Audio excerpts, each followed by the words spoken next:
దేశంలోనే అత్యుత్తమ మున్సిపాలిటీల రాష్ట్రంగా ఆంధ్రప్రదేశ్ను తీర్చిదిద్దుతామని పురపాలక శాఖ మంత్రి నారాయణ అన్నారు. వచ్చే 3 ఏళ్లలో అన్ని మున్సిపాలిటీల్లో ప్రజలకు అవసరమైన మౌలిక వసతులు కల్పించాలనే లక్ష్యంగా పనిచేస్తామని ఆయన చెప్పారు. అన్ని మున్సిపాలిటీల్లో తాగునీరు, డ్రైనేజీ వాటర్ లైన్లు, వరద నీటి కాలువల నిర్మాణం కల్పించాలని సీఎం చంద్రబాబు సూచించారని మంత్రి తెలియజేశారు. గుంటూరు జిల్లా నాగార్జున యూనివర్సిటీలోని కాన్ఫరెన్స్ హాల్లో పురపాలక, పట్టణాభివృద్ధి శాఖ ఆధ్వర్యంలో జరిగిన వర్క్ షాప్ లో ఆయన ఈ వ్యాఖ్యలు చేశారు.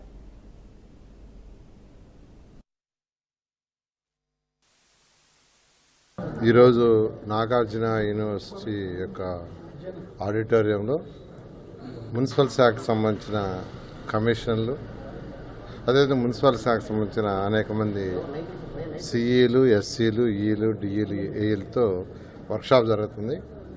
ఈ వర్క్షాప్ యొక్క ముఖ్య ఉద్దేశం ఏంటంటే, ఈ రాష్ట్రంలో 123 మున్సిపాలిటీస్ ఉంటే ఈ 123 మున్సిపాలిటీస్లో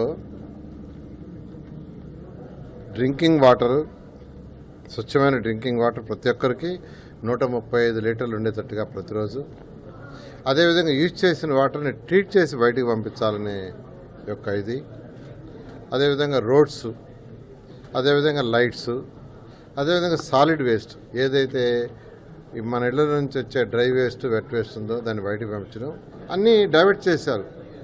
అయితే ఈ ప్రభుత్వం వచ్చిన తర్వాత ముఖ్యమంత్రి గారికి ఉన్న అపార అనుభూతి, ఆయన ఒక్కొక్కటి సాల్వ్ చేస్తూ 454 కోట్ల 15th ఫైనాన్స్ ఒకటి రిలీజ్ చేశారు. మరొక 300 కోట్లు కూడా త్వరలో రిలీజ్ చేస్తామన్నారు. ఈ విధంగా ఈరోజు మున్సిపల్ శాఖ ఈ రాష్ట్రంలో ఉన్న 123 మున్సిపాలిటీస్లో ప్రజలకు ఇవ్వాల్సిన ఏదైతే బేసిక్ నీడ్స్ ఉన్నాయో అవన్నీ ఇచ్చేందుకు ఈరోజు వర్క్షాప్ మొదలుపెట్టారు.